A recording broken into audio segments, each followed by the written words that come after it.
मित्रों नमस्ते। अपन एसएसटी से संबंधित पढ़ रहे हैं, जिसमें कक्षा 6 की पाठ्य पुस्तक अपने चल रही है राजस्थान बोर्ड की। तो उसी में अपन आज इतिहास की कुछ जानकारी प्राप्त करते हैं।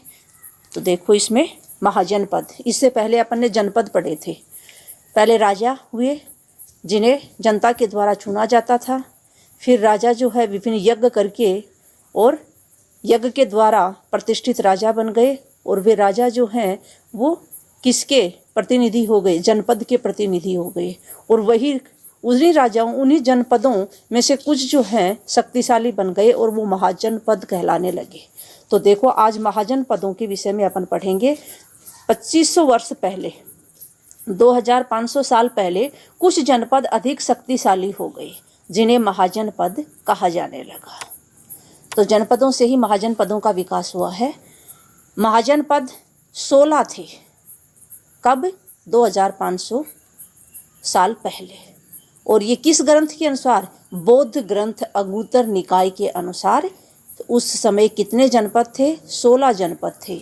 और इन जनपदों का सही समय क्या है? 600 ईसा पूर्व से 325 ईसा पूर्व का जो काल है वो महाजनपदों का काल है। तो इन 16 महाजनपद और इनकी राजधानी के बारे में अपन देखते हैं, और ये याद रखना भी बहुत ज़रूरी है। इनसे संबंधित बहुत सारे प्रश्न विभिन्न एग्जामों में विभिन्न तरीके से पूछे जाते हैं। तो सबसे पहला जनपद है वो है काशी, जिसकी राजधानी वाराणसी। कुरु, राजधानी इंद्रप्रस्थ। तीसरे नंबर पर अंग, राजधानी चंपा। चौथे नंबर पर महाजनपद है वो मगध है, जिसकी राजधानी राजगृह है या गिरिव्रज। 4 नंबर पे वज्जी है, जिसकी राजधानी विदेह है और मिथिला 2 हैं। मल्ल की राजधानी कुशावती या कुशीनारा, एक ही नाम है दोनों के। चेदी, शक्तिमती, इसे ही सोथीमती भी कहा जाता है। इसके बाद जो है 8 नंबर पर है वत्स महाजनपद, जिसकी राजधानी है कौशाम्बी। और कौशल महाजनपद की राजधानी अयोध्या। पांचाल महाजनपद की राजधानी 2 हैं, उत्तरी पांचाल की अहिछत्रपुर और दक्षिणी पांचाल की राजधानी काम्पिल्ले। मत्स्य महाजनपद जो है उसकी राजधानी विराटनगर है, तथा सूरसेन महाजनपद की राजधानी मथुरा है।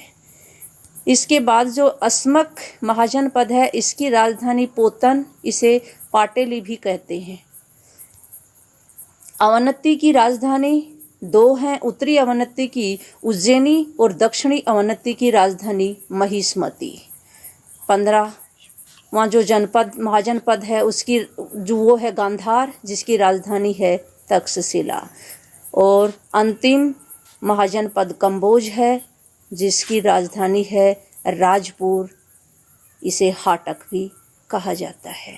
तो ये 16 महाजनपद हैं और इनकी ये राजधानियां हैं, जो बौद्ध ग्रंथ अंगुत्तर निकाय में इनका वर्णन मिलता है। अब अपन देखते हैं कि ये 2 प्रकार थे राजतंत्र से संचालित। तो राजतंत्र जहाँ पे था वो मुख्य थे कौशल, वत्स, अवनति और मगध। सर्वाधिक शक्तिशाली राजतंत्र थे, जहाँ पर राजा के द्वारा शासन होता था। प्रजातंत्र भी थे इनमें, लेकिन ये जो सबसे शक्तिशाली राजतंत्र थे। राजस्थान में प्रमुख जनपद, तो राजस्थान के प्रमुख जनपद जो हैं वो 2 हैं। जनपद हैं वो 2 हैं। जांघल, जिसकी राजधानी है अहिछत्रपुर, वर्तमान नागौर। नागौर का ही पुराना नाम अहिछत्रपुर है, जो जांघल प्रदेश की राजधानी है, और ये है बीकानेर के आसपास का क्षेत्र। सीवी जो जनपद है इसकी राजधानी है नगरी। और राजस्थान में 2 महाजनपद भी हैं। तो देखो 2 महाजनपद कौन से हैं? मत्स्य महाजनपद विराटनगर, वर्तमान में इसका नाम बैराठ है। और दूसरा महाजनपद है वो है सूरसेन, जिसकी राजधानी मथुरा है। तो राजस्थान के जनपद जांघल और सीवी हैं और महाजनपद मत्स्य और सूरसेन हैं। तो इससे संबंधित, राजस्थान से संबंधित बहुत सारी बार प्रश्न पूछा जाता है कि कौन सा जनपद है, कौन सा महाजनपद है, उसकी राजधानी क्या है। तो ये बहुत ही इम्पोर्टेंट है। अब ये मैप में दिखाए गए हैं विभिन्न जनपद और महाजनपद दोनों एक ही साथ मैप में दिखाए हैं, तो ये आप भी यहाँ पर देख सकते हो। तो ये देखो, वैशाली है, वज्जी है, अंग है, मगध है, कौशाम्बी है, राजगृह है, कौशल है, ये हस्तिनापुर है, ये पांचाल, इसके बाद में ये गांधार, तक्षशिला, ये अवनति है, उज्जैन। तो ये सारे जनपद और महाजनपद इस मानचित्र में दर्शाए गए हैं।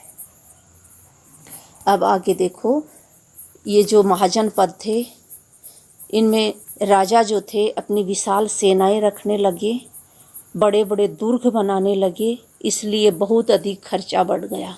बहुत अधिक खर्चा बढ़ गया तो इन्होंने क्या किया, कर शुरू कर दिए, यानी खर्चा को जुटाने के लिए नियमित रूप से इन्होंने क्या किया, कर लगाना शुरू कर दिया।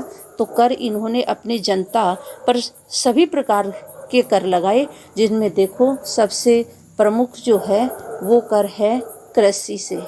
तो कृषकों के ऊपर लगाया गया और ये कितना था, उपज का 1/6 भाग कर के रूप में लिया जाता था कृषकों से। राज्य में जो कारीगर थे, कारीगर में बुनकर, लोहार, सुनार आदि आते हैं। इनसे राजा ने कर के रूप में एक महीने में 1 दिन काम करवाता था। पशुपालकों को जानवर या उसके उत्पाद के रूप में कर देना पड़ता था। व्यापारियों को सामान खरीदने बेचने पर कर देना पड़ता था राजा को। और जो आखेटक और खाद्य संग्राहक थे, ये पीछे की वीडियो में अपन पढ़ के आए हैं, आखेटक और खाद्य संग्राहक प्रारंभिक मानव था। वो क्या करता था, जंगलों में रहता था और जंगल में जो भी उत्पन्न होता था उसी से अपना भरण पोषण करता था।